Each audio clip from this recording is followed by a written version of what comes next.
Assalamualaikum waalaikumsalam. Assalamualaikum waalaikumsalam. Penerjemah silakan. Ya.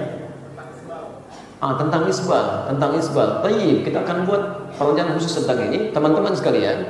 Isbal itu hadisnya sangat banyak sekali. Kemudian kalau antum kumpulkan, kemudian dianalisis, pertama apa itu isbal ini kan? Apa itu isbal? Isbal itu sederhananya adalah melebihkan pakaian di bawah mata kakinya. Orangnya disebut dengan musbil. Musbil. Pertama kita sepakati dulu bahwa hadis yang dipersoalkan tentang orang yang isbal. Berarti orang yang tidak isbal nggak ada masalah. Jelas di sini? Karena hadisnya mempersoalkan orang yang isbal. Jadi orang yang tidak isbal tidak ada masalah. Jadi Nabi aja tidak mempersoalkan orang yang tidak isbal, yang celananya di atas mata kakinya. Itu tidak dipersoalkan oleh Nabi. Jadi kalau sekarang ada orang mempersoalkan, Anda siapa? Nabi aja nggak mempersoalkan, masa Anda mempersoalkan? Jelas ya? Jadi yang tidak isbal itu tidak ada masalah dalam hadis. Yang isbal baru ada masalah. Jelas? Jadi terbalik ya, kalau perempuan mesti isbal, Bu. Mesti isbal. Awas hati-hati, laki-laki tidak isbal. Jangan kebalik. Ya, laki-lakinya kemudian misalnya ada persoalan, perempuannya malah pada nggak isbal. Dan ketinggian isbalnya melebihi laki-laki. Itu salahnya fatal. Dan nggak usah dibayangin, awas. Ya. Baik. Pelan-pelan. Waliyadzubillah ya. Waliyadzubillah. Kita kembalikan. Sekarang sepakat dulu sampai sini? Sepakat ya? Jadi kalau yang tidak isbal tidak ada masalah. Yang isbal ada masalah. Cuma masalahnya di mana? Itu dia dulu. Harus sepakati dulu masalahnya apa dan di mana masalahnya. Dan kapan terjadi masalah itu? Baik.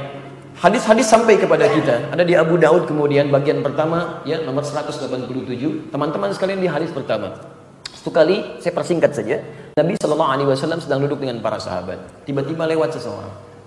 Ketika lewat seseorang ini Nabi mengatakan, lihat kalimatnya. Nabi mengatakan di makna beliau sampaikan orang yang pakaiannya melebihi batas mata kakinya, maka tempatnya di neraka. Famaq'aduhu finnar, tempatnya di neraka.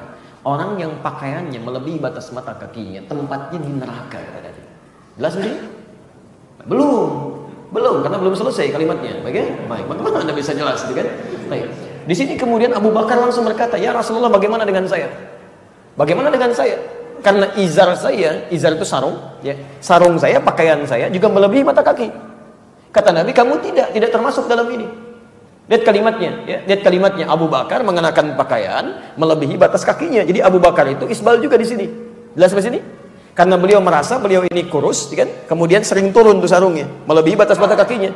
Ya, rahmukallah. Poinnya beliau isbal. Ya, sementara ada orang lewat tadi, kemudian pakaiannya melebihi batas mata kaki, keluar kalimat Nabi tadi. Teman-teman sekalian, pertama yang harus dibaca keadaan isbal sebelumnya sudah ada. Orang-orang menggunakan pakaian sebagian melebihi batas mata kakinya, sudah ada. Cuma Nabi tidak pernah mengeluarkan kalimat. Ketika orang tadi lewat, baru keluar kalimat tadi. Jelas sampai sini? Baik. Kemudian setelah itu Abu Bakar mengklarifikasi, apakah yang dimaksud ini isbal mutlak atau isbal tertentu? Karena saya pun isbal ini, ada masalah di saya. Dan selama ini Nabi nggak pernah menegur. Begitu orang itu lewat, kemudian dikomentari dengan kalimat tadi. Apa yang dimaksudkan oleh Nabi? Nah, dari sini sesungguhnya ketika hadir kalimat-kalimat tadi, sahabat-sahabat senior di samping masih ada yang junior, namanya Abdullah bin Umar. Ya, Abdullah bin Umar radhiyallahu ta'ala anhuma itu masih kecil.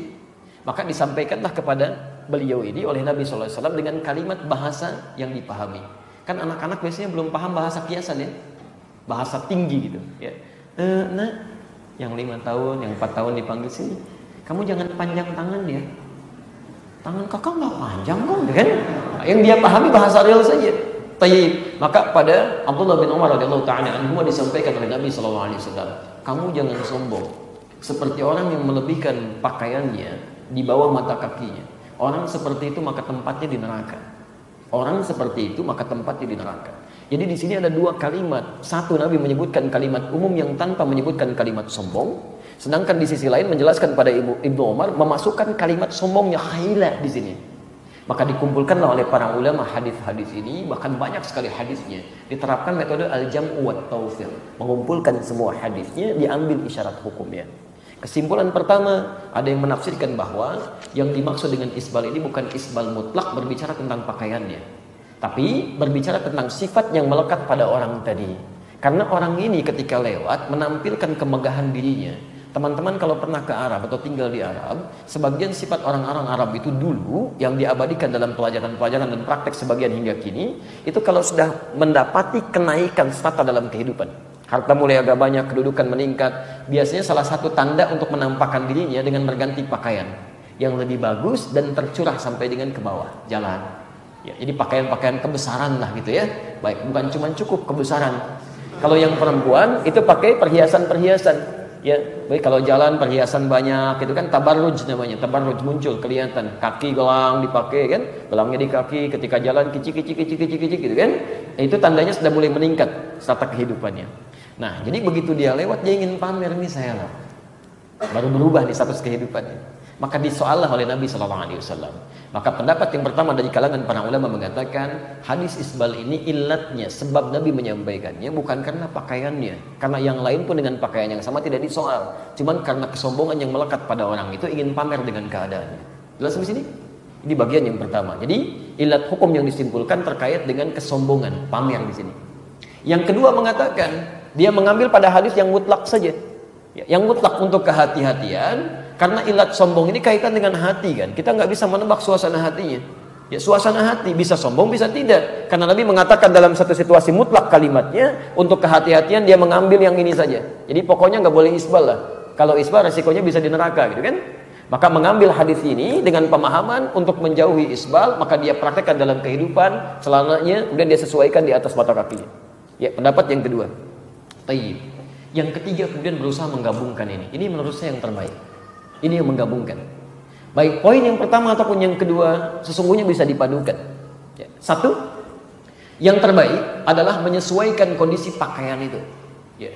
Terlalu di bawah mata kaki tidak bagus. Karena bukan cuma masalah sombong, bisa juga terlalu terurai, bisa terlekat dengan najis, bisa kotoran, bisa macam-macam, kan?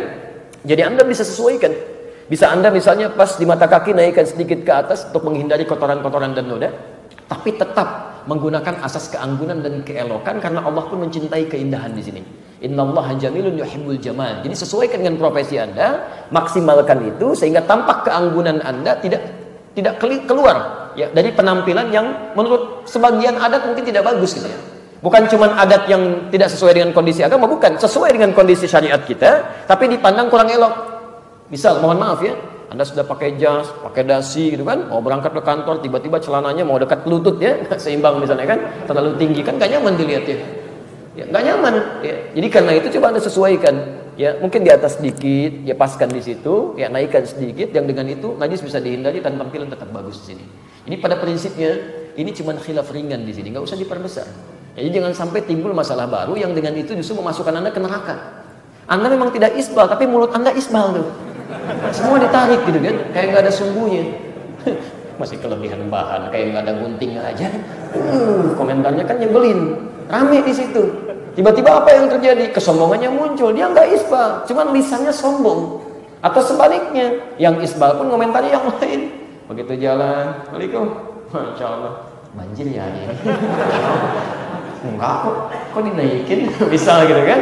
Dalam suasana yang ingin mencela. Ini bukan suasana canda biasa, dia ingin mencela dan sebagainya, itu nggak boleh seperti itu, nggak boleh. Ya. Sehingga muncul kalimat-kalimat yang tidak menyenangkan. Ya, Anda mau pilih pendapat yang pertama, boleh. Pendapat kedua, silahkan. Ingin berjaga-jaga, itu bagus. Yang paling penting adalah jaga diri kita di hadapan Allah Subhanahu Wa Taala. Jelas sampai sini? Baik. Nanti insya Allah saya coba tuliskan itu dengan lengkap. Ya, kalau bisa nanti jadi buku, saya coba usahakan nanti untuk bisa tuliskan ini dengan dalil-dalilnya. Jadi dalil utuh saya sampaikan. Saya tidak akan pernah menutup pendapat-pendapat ulama yang didasarkan pada dalil, bukan cuma pendapatnya. Jadi kita harus jujur ya, kita boleh memilih salah satu misalnya untuk pilihan kita. Tapi kalau ada hukum yang diberikan oleh Nabi terbuka, kita jangan pernah menutup itu. Gak boleh, karena orang lain belum tentu bisa sama dengan ukuran kita. Misal, dalam hal sujud bisa menggunakan telapak tangan, bisa lutut. Dari Nabinya dua-duanya ada. Tiba-tiba Anda bisa memilih satu, itu boleh. Tapi jangan sampai pilihan Anda menjadikan orang lain dipaksa untuk ikut pilihan Anda, itu gak boleh. Sepanjang terbuka dari Nabi, buka itu. Mungkin ada kelebihan yang menurut orang lain dia lebih nyaman di situ.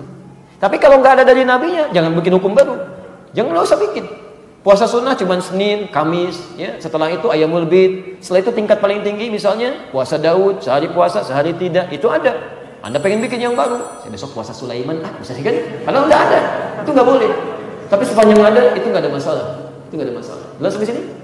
Tolong, ini pendapat kami. Kalau berbeda dengan ustadz lain itu gak ada masalah. Itu kan pendapat yang disampaikan. Hadisnya ada, ulama dari dulu ada pendapat dan tidak ada masalah di sini. Mereka tidak ribut satu dengan yang lainnya. Ya, ulama, zikir, ahli Quran, ahli hadis, tahajud tiap malam, menangis pada Allah. Sebagian ada yang buta matanya karena menangis, karena merasa kurang amal. Sudah hafal Quran, rajin tahajud, hafal hadis dan sebagainya. Anda jadi ulama aja belum, hafal Quran belum, hadis belum, malam belum tentu tahajud sampai dengan bengkak-bengkak kakinya, gitu kan? Dia belum tentu menangis kemudian sampai buta matanya karena mengharap ridha Allah Subhanahu wa taala. Tiba-tiba merebutkan sesuatu yang tidak diributkan oleh para ulama. Anda siapa gitu? Anda sehat.